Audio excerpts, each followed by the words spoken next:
Star लोक शक्ती news चॅनलला subscribe करा आणि बेल आयकॉनला प्रेस करा।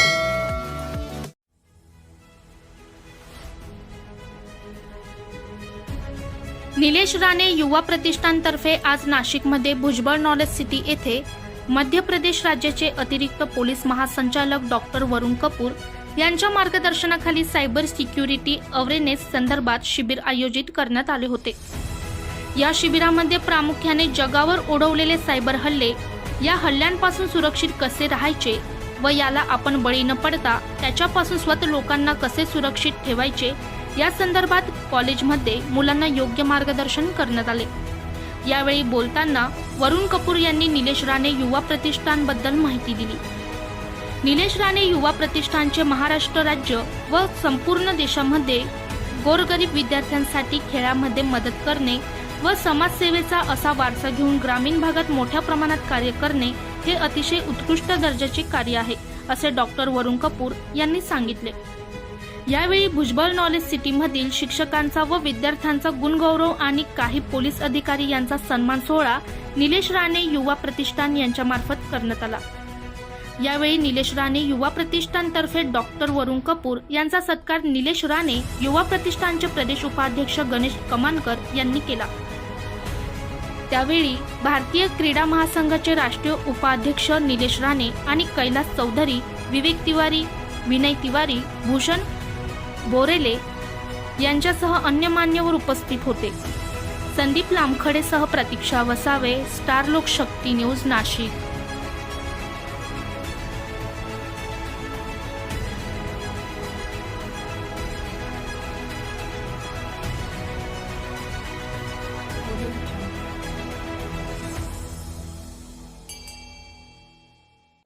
देखिए, महाराष्ट्र में मैं पहले भी आया हूँ और इधर नहीं, नासिक नहीं आया, बट मैं दूसरी जगह भी आया हूँ। और ये कॉलेज के स्टूडेंट्स के लिए एक सेमिनार था साइबर सिक्योरिटी का, और मैं ऐसा सोचता हूँ कि सबसे बड़े टारगेट अगर साइबर क्राइम के कोई हैं तो आज की तारीख में बच्चे और युवा और महिलाएं, ये एक ऐसे ग्रुप हैं जो बहुत बड़ा टारगेट हैं साइबर क्राइम के। और मैं ये भी मानता हूँ और जानता हूँ कि साइबर क्राइम से अगर किसी को बचना है तो एक ही तरीका है, वो है जागरूकता। जितने अवेयर लोग होंगे उतने वो अलर्ट होंगे और उतने वो सिक्योर होंगे। तो तरीका एक ही है, to be aware and then to be safe. तो इसीलिए ऐसे स्कूल के सेमिनार लेना, ऐसा लोगों को संदेश पहुंचाना बहुत ज़रूरी है, बिकॉज फिर वो सोचते हैं और फिर सोचेंगे तो फिर कुछ करेंगे, और करेंगे तो फिर सुरक्षित रहेंगे। सर, निलेश राणे फाउंडेशन की तरफ से जो कार्य हो रहा है जी, युवाओं के लिए, आने वाले जनरेशन के लिए, उसके तरफ आप कैसे देखते हैं, कौन से नजरिया से? नीलेश को मैं मिला था इंदौर में, जब उनको वर्ल्ड बुक ऑफ रिकॉर्ड्स द्वारा सम्मानित किया था। उस कार्यक्रम में मैं भी मुख्य अतिथि था, तो मेरे भी बहुत सारे वर्ल्ड रिकॉर्ड हैं। तो उधर मैं पहली बार मिला था इनको, और उसके बाद ये मेरे से निरंतर संपर्क में रहे, और यहाँ बुलाने का उन्हें कई बार बोला, तब मैं आया। उनके जो काम हैं, जो मैंने देखे हैं, जो स्पोर्ट्स में पर्सनस के लिए एंड ऑल दैट, वो एक्चुअली बहुत सराहनीय हैं। और लोगों को सिर्फ अपने बारे में सोचना तो सबके लिए इजी होता है, बट दूसरों के बारे में सोचना और अपना समय दे के और अपना पैसा लगा के और अपना बाकी सब एफर्ट करके दूसरों के बारे में सोचना, उनकी मदद करना, ये बहुत कम लोग करते हैं। तो they deserve congratulation, Nilesh Rane भी, उनकी पूरी टीम भी, ताकि उन्हें जो काम कर रहे हैं वो और अच्छे से करें और ज़्यादा लोगों तक अपना ये अच्छाई फैलाएँ और सक्सेसफुल हों। But they are doing a very good job and I hope they do even better. ये मैंने आपको बताया था कि साइबर क्राइम तो बहुत तेज़ी से फैल रहा है। एक संस्था है नेशनल क्राइम रिकॉर्ड ब्यूरो, जो इस देश की क्राइम की फ़िगर्स को कंपाइल करता है, दिल्ली में उसका ऑफिस है। तो उन्होंने जो क्राइम के फ़िगर्स दिए थे 2020 के, क्राइम इन इंडिया 2020, उसमें उन्होंने बताया था कि साइबर क्राइम 2019 एंड 2020 में 85% बढ़ गया। इतना ज़्यादा तेज़ी से कोई क्राइम नहीं बढ़ता। मैं तो पुलिस ऑफिसर हूँ, 31 ईयर्स का मेरा एक्सपीरियंस है। तो कोई भी क्राइम, चाहे वो छोटी चोरी का क्राइम भी हो, कि किसी का पॉकेट मार लिया, किसी की साइकिल चोरी कर ली, जैसे इसको बोलते हैं सादा चोरी, सिंपल थेफ्ट, 379 IPC, वो क्राइम भी अगर इतनी तेज़ी से बढ़े ना 84%, तो नासिक जैसे शहर में भी लोगों को रहना मुश्किल हो जाए।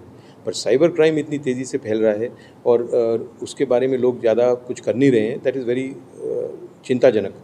तो इसीलिए तरीका एक ही है, मैंने आपको बोला, पीपल शुड बी अवेयर। और अवेयरनेस का तरीका सबसे अच्छा है कि उनसे संवाद हो, संपर्क हो, उनको एक्सपर्ट्स बताएं।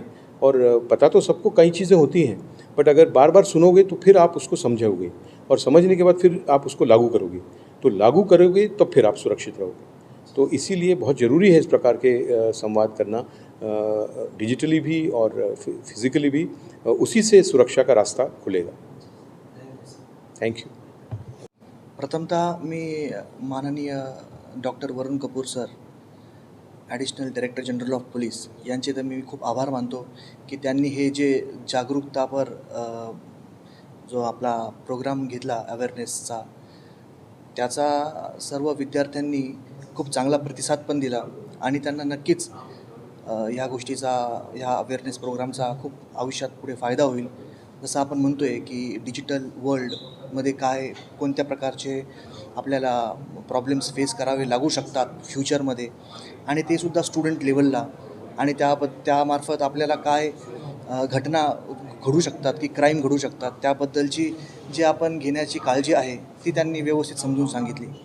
सांगायचं झालं प्रतिष्ठानबद्दल, निलेश राणे युवा प्रतिष्ठानबद्दल, तर मी प्रतिशोभाध्यक्ष गणेश कमानकर प्रतिष्ठान मध्ये जागरूकतेने काम करतो, आणि आमची संपूर्ण टीम या सामाजिक कार्यामध्ये, तसं बघायला गेलं तर हे सुद्धा सामाजिक कार्यच आहे की लोकांना या संदर्भातलं ज्ञान पोहोचवणं.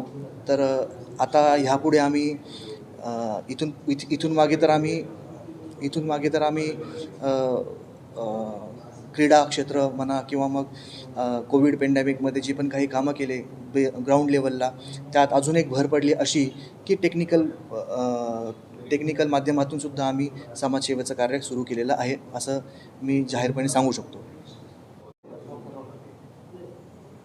निलेश राणे युवा प्रतिष्ठानमार्फत आम्ही माननीय डॉक्टर वरुण कपूर सरांना या सायबर सिक्युरिटी अवेअरनेस प्रोग्रामसाठी आमंत्रित केलं होतं, आणि त्या संदर्भामध्ये आम्हाला MET भुजबळ नॉलेज सिटी या कॉलेजकडून सुद्धा चांगलं सहकार्य भेटलं, आणि हा कार्यक्रम जो आहे तो व्यवस्थितपणे पार पडलेला आहे.